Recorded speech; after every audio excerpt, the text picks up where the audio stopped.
우리에게 주신 하나님의 말씀은 창세기 47장 27절에서 48장 7절까지의 말씀입니다. 구약성경 76쪽에 있습니다. 창세기 47장 27절부터 48장 7절까지의 말씀을 한 목소리로 함께 읽도록 하겠습니다. 이스라엘 족속이 애굽 고센 땅에 거주하며 거기서 생업을 얻어 생육하고 번성하였더라. 야곱이 애굽 땅에 17년을 거주하였으니 그의 나이가 147세라. 이스라엘이 죽을 날이 가까우매 그의 아들 요셉을 불러 그에게 이르되 이제 내가 내게 은혜를 입었거든 청하노니 내 손을 내 허벅지 아래에 넣고 인애와 성실함으로 내게 행하여 애굽에 나를 장사하지 아니하도록 하라. 내가 조상들과 함께 눕거든 너는 나를 애굽에서 메어다가 조상의 묘지에 장사하라. 요셉이 이르되 내가 아버지의 말씀대로 행하리이다. 야곱이 또 이르되 내게 맹세하라 하매 그가 맹세하니 이스라엘이 침상 머리에서 하나님께 경배하니라. 이 일 후에 어떤 사람이 요셉에게 말하기를 내 아버지가 병들었다 하므로 그가 곧 두 아들 므낫세와 에브라임과 함께 이르니 어떤 사람이 야곱에게 말하되 내 아들 요셉이 내게 왔다 하매 이스라엘이 힘을 내어 침상에 앉아 요셉에게 이르되 이전에 가나안 땅 두르스에서 전능하신 하나님이 내게 나타나사 복을 주시며 내게 이르시되 내가 너로 생육하고 번성하게 하여 내게서 많은 백성이 나게 하고 내가 이 땅을 내 후손에게 주어 영원한 소유가 되게 하리라 하셨느니라. 내가 애굽으로 와서 내게 이르기 전에 애굽에서 내가 낳은 두 아들 에브라임과 므낫세는 내 것이라. 르우벤과 시므온처럼 내 것이 될 것이요 이들 후에 내 소생은 내 것이 될 것이며 그들의 유산은 그들의 형의 이름으로 함께 받으리라. 내게 대하여는 내가 이전에 밧단에서 올 때에 라헬이 나를 따르는 도중 가나안 땅에서 죽었는데 그곳은 에브라까지 길이 아직도 먼 곳이라. 내가 거기서 그를 에브랏길에 장사하였느니라. 에브랏은 곧 베들레헴이라. 아멘. 오늘도 새벽 예배 가운데 나오신 성도님들을 진심으로 환영하고 축복합니다. 오늘은 더 중요한 것이라는 제목으로 말씀을 나누려고 합니다. 오늘 말씀 가운데 하나님의 은혜가 있길 간절히 소망하고 축복합니다.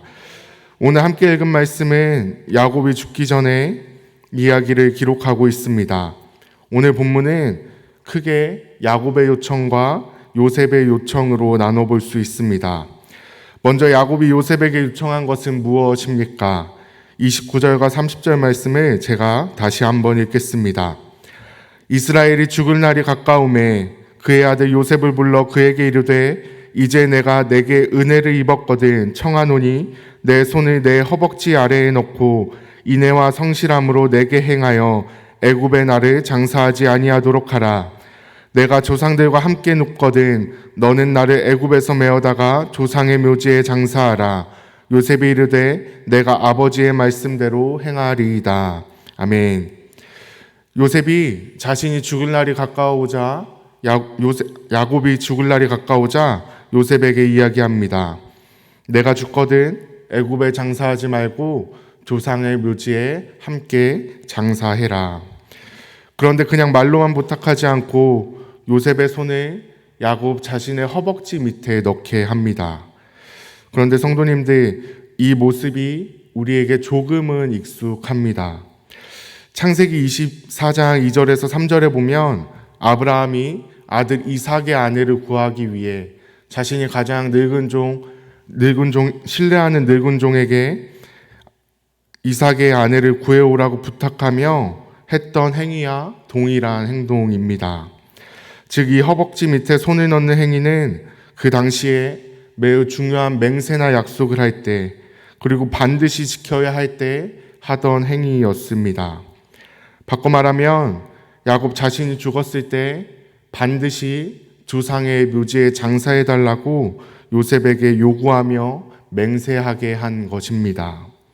그런데 야곱은 단순히 허벅지 밑에 손을 넣는 맹세로 끝내지 않고 한 가지 이야기를 덧붙입니다. 무엇입니까?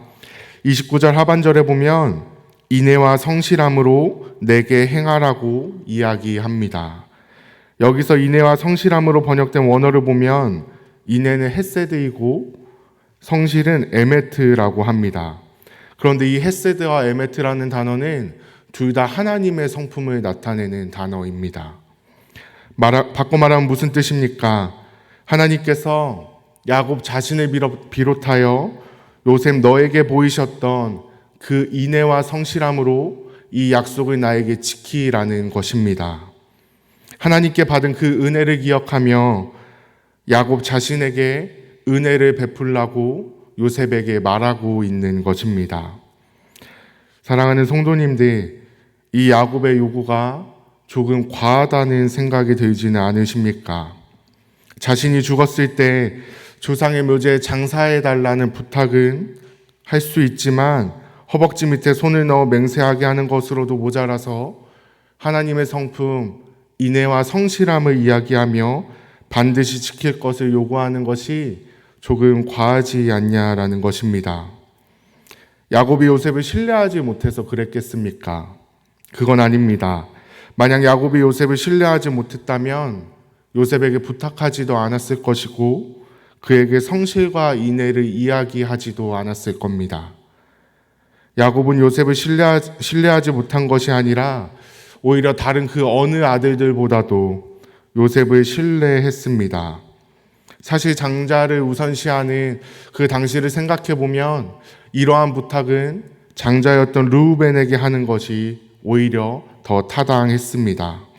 그런데 르우벤이 아닌 요셉에게 부탁했다라는 것은 요셉을 향한 야곱의 신뢰가 적지 않았다라는 것입니다. 그리고 더 나아가 요셉의 삶을 보며 요셉을 향한 하나님의 인애와 성실을 보았기 때문에 그 요셉에게 야곱이 부탁했던 것입니다. 누구보다도 신뢰했던 요셉에게 허벅지 밑에 손을 넣어 맹세하게 하며 하나님의 성품인 인애와 성실을 따라 약속을 지킬 것을 요구한 이유는 무엇이겠습니까? 그만큼 조상의 묘지에 장사되는 것이 야곱의 마지막 꿈이었기 때문입니다. 조상의 묘지에 장사되는 것이 왜 야곱의 꿈이었겠습니까? 묘지가 있는 곳이 가나안 땅, 하나님께서 약속하신 땅이었기 때문입니다. 30절 상반절에 보면 야곱은 자신의 죽음을 조상들과 함께 눕는다라고 표현합니다. 이는 단순히 야곱이 죽음을 두려워하지 않은 정도를 넘어 아버지 이삭과 할아버지 아브라함과 같이 그들이 걸어간 그 길을 야곱 자신 또한 걷고자 했다라는 것입니다. 아버지 이삭과 할아버지 아브라함이 약속의 땅 가나안에 장사되고 영원한 하나님 나라에 들어갔던 것처럼 야곱 자신 또한 하나님께서 약속하신 그 가나안 땅에 장사되고 영원한 하나님 나라에 들어가는 것에 대한 소망을 품고 있었기 때문입니다. 사랑하는 성도님들, 저와 여러분도 오늘 말씀 속 야곱과 같이 하나님 나라에 대한 소망을 품고 살아가는 자들이길 간절히 소망합니다. 야곱이 죽음을 두려워하지 않고 하나님 나라에 대한 소망을 품고 살아갔던 것처럼, 그렇게 이 땅에서의 삶을 마무리했던 것처럼 저와 여러분도 죽음을 두려워하지 않고 하나님 나라를 소망하며 이 땅에서의 삶의 마침표를 잘 찍을 수 있는 자들이길 간절히 소망합니다. 48장 1절 말씀을 보겠습니다. 1절 말씀 같이 읽어보겠습니다. 이 일 후에 어떤 사람이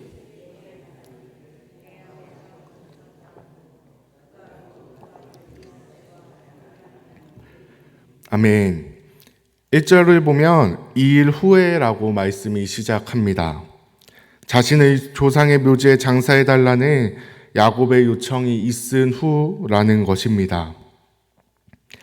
그때 어떤 사람이 요셉에게 아버지 야곱이 병들었다는 소식을 전합니다. 여기서 야곱이 병들었다는 것은 죽음의 순간이 다가왔다라는 겁니다. 아버지가 곧 임종을 맞이한다는 소식을 듣는다면 아들로서 어떻게 하겠습니까? 당연히 아버지를 뵈러 가는 것이 맞습니다. 그리고 자신의 자녀들 야곱에게는 손주였던 므낫세와 에브라임을 데려가는 것도 전혀 이상한 것이 아닙니다. 그런데 여기서 요셉이 므낫세와 에브라임을 데려간 것은 다른 의도가 있습니다. 바로 애굽 여인으로부터 태어났던 자신의 두 아들이 야곱의 자손임을 인정받기 위해서였다라는 것입니다. 므낫세와 에브라임을 야곱의 자손, 이스라엘의 자손으로 인정해달라고 요청하기 위해서 야곱에게 데려갔다라는 겁니다. 그런데 이러한 요셉의 마음을 야곱이 알았는지 야곱이 먼저 이야기합니다. 5절 말씀을 제가 읽겠습니다. 내가 애굽으로 와서 내게 이르기 전에 애굽에서 내가 낳은 두 아들 에브라임과 므낫세는 내 것이라. 르우벤과 시므온처럼 내 것이 될 것이요. 아멘. 야곱이 말합니다. 에브라임과 므낫세를 르우벤과 시므온처럼 내 아들로 여기겠다. 성도님들 한번 생각해 보겠습니다. 요셉은 왜 자신의 두 아들이 야곱의 자손으로 인정받길 원했겠습니까? 애굽의 총리로서 남부럽지 않은 부와 명예를 가진 요셉이 누구보다도 좋은 환경에서 두 아들을 키워낸 요셉이 왜 그 두 아들이 야곱의 자손으로 인정받길 원했냐라는 것입니다. 단순히 야곱의 재산을 분배받고 싶어서였겠습니까? 아닙니다. 애굽의 총리로 있던 요셉이 뭐가 부족해서 야곱의 재산을 바라봤겠습니까? 요셉이 자신의 두 아들이 야곱의 자손으로 인정받는 것을 원했던 이유는 단 하나입니다. 바로 하나님의 백성의 반열에 들어가는 것을 원했기 때문입니다. 애굽 총리의 자녀로서 세상적인 부와 명예를 누리며 살아가길 원한 것이 아니라 하나님의 언약 백성이 되어 하나님의 축복을 받으며 살아가길 원했기 때문입니다. 이전에 저희 중고등부 아이 부모님이신 한 집사님과 이야기를 나눈 적이 있습니다. 함께 이야기를 나누며 그 아이가 신앙생활을 하면서 하는 고민들, 또 같이 학교에서 교회를 다닌다고 하는데 친구들의 언행으로 인해 힘들어하는 이야기들을 나눈 적이 있습니다. 제가 그 이야기를 듣다가 그 성도님께 이렇게 이야기했습니다. 성도님, 진짜 복 받으셨네요 라고 이야기했습니다. 아이가 벌써 신앙에 대한 고민, 하나님을 향한 고민, 하나님에 대한 믿음이 있으니 진짜 복 받으셨습니다 라고 이야기했습니다. 사랑하는 성도님들, 이게 진짜 복 아닙니까? 세상의 부와 명예를 누리며 살아가는 것보다 하나님을 아는 것, 하나님을 믿는 것, 하나님의 자녀가 되는 것이 진짜 복 아닙니까? 제가 교구를 맡으면서 집사님, 권사님들과 이야기를 나누며 기도 제목을 여쭤보면 가장 많이 나눠주시는 기도 제목이 자녀의 신앙을 위한 기도 제목입니다. 왜 자녀의 신앙을 위해 기도하겠습니까? 왜 세상적인 성공이 아니라 신앙을 위해 기도하겠습니까? 그것이 진짜 복이기 때문에 그렇지 않겠습니까? 세상의 성공보다 하나님을 아는 것, 하나님을 믿는 것, 하나님의 자녀가 되는 것이 진짜 복임을 이미 삶으로 경험해 알고 있기 때문 아니겠습니까?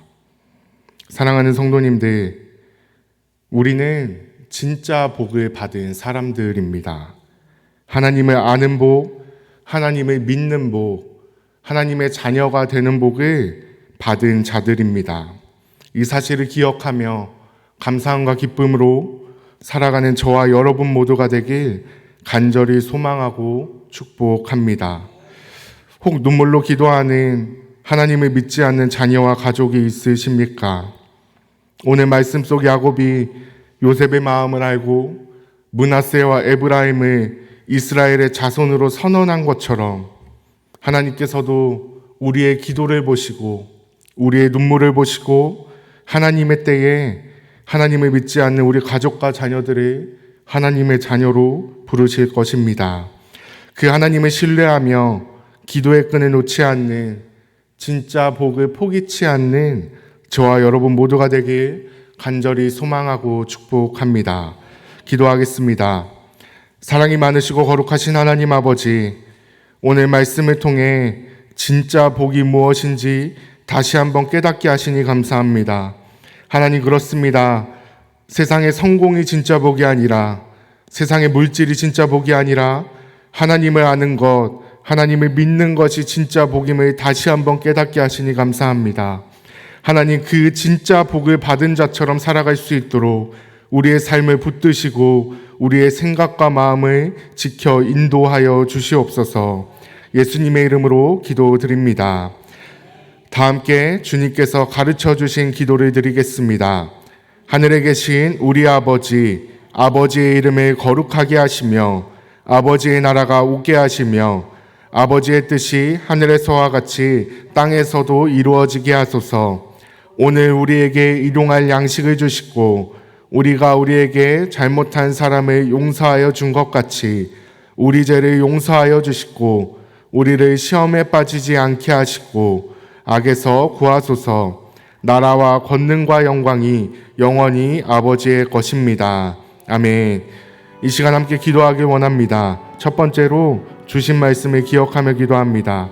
오늘 주신 말씀처럼 하나님의 자녀가 되는 진짜 복을 받은 자답게 감사함과 기쁨으로 살아가게 해달라고, 야곱이 므낫세와 에브라임을 이스라엘의 자손으로 선언했던 것처럼 하나님의 때에 믿지 않는 우리 자녀도 하나님의 자녀로 부르실 것을 신뢰하며 기도의 끈을 놓지 않게 해달라고, 두 번째로 오늘도 성령으로 충만하게 하셔서 마땅히 기도할 바를 알게 하시고 모든 것을 합력하여 선을 이루시는 하나님을 경험하는 복된 하루 되게 해달라고, 세 번째로 우리에게 주신 가정을 위해 기도합니다. 하나님, 우리의 가정이 오직 하나님이 주인 되시는 가정 되게 하시고 하나님께서 우리에게 베풀어 주신 그 사랑으로 서로를 용납하게 하시고 오직 말씀으로 가정을 세워가게 해달라고, 네 번째로 우리에게 맡겨주신 이웃을 위해 기도합니다. 하나님의 마음으로 이웃을 대하게 하시고 이웃을 바라볼 때 천하보다 한 영혼을 귀하게 여기시는 그 하나님의 마음을 품고 한 번 더 참고 한 번 더 배려하며 하나님의 사랑을 흘려보내게 해달라고, 마지막으로 우리 용인영락교회에 속한 성도들을 위해 기도합니다. 교회의 몸된 지체로서의 역할을 온전히 감당하게 하시고 예배함이 기쁨이 되고 교회에 오는 것이 즐거움이 되는 성도들 되게 해달라고 함께 기도하신 후에 각자의 기도 제목을 가지고 기도하시다가 삶의 자리로 돌아가도록 하겠습니다. 기도하겠습니다.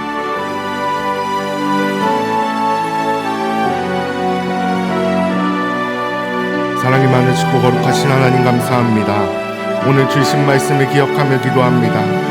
하나님, 살 자격도 없고 복받을 자격도 없는 자를 사랑하여 주시고 하나님을 아는 복, 하나님을 믿는 복, 하나님의 자녀가 되는 세상이 줄 수 없는 그 진짜 복을 받게 하시니 하나님 감사합니다.